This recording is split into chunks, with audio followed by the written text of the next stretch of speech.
शिक्षक हा विद्यार्थ्यांना योग्य दिशा दाखवण्याचं काम करत असतो. पण विरारमध्ये शिक्षकाला आपल्या पेशाचा, जबाबदारींचा विसर पडला. त्याने नको ते कृत्य केले. अखेर पालकांनीच या शिक्षकाला त्यांच्या पद्धतीने धडा शिकवला.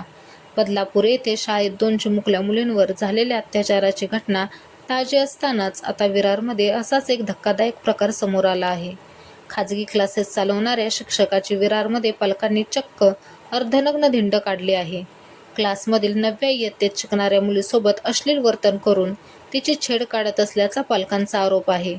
विनोद मौर्या असे धिंड काढलेल्या शिक्षकाचे नाव असून तो विरार पूर्व कारगिल नगरमध्ये ईशान नावाने खाजगी क्लासेस चालवत होता. मागच्या आठवड्याभरापासून वासनांत शिक्षक विद्यार्थिनीशी अश्लील वर्तन करीत होता. पीडित मुलगी घाबरून क्लासला जात नव्हती. ती क्लासला जायला टाळाटाळ करत होती. अखेर पालकांनी विचारणा केल्यावर सदर धक्कादायक प्रकार समोर आला.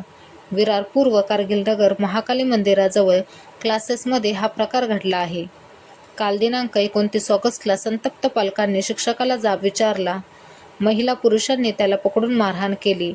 चक्क अर्धनग्न धिंड काढत विरार पोलीस ठाण्यात नेलं. त्याला पोलिसांच्या ताब्यात दिलं आहे. पीडित मुलीच्या तक्रारीवरून विरार पोलीस ठाण्यात गुन्हा दाखल करण्याची प्रक्रिया सुरू आहे.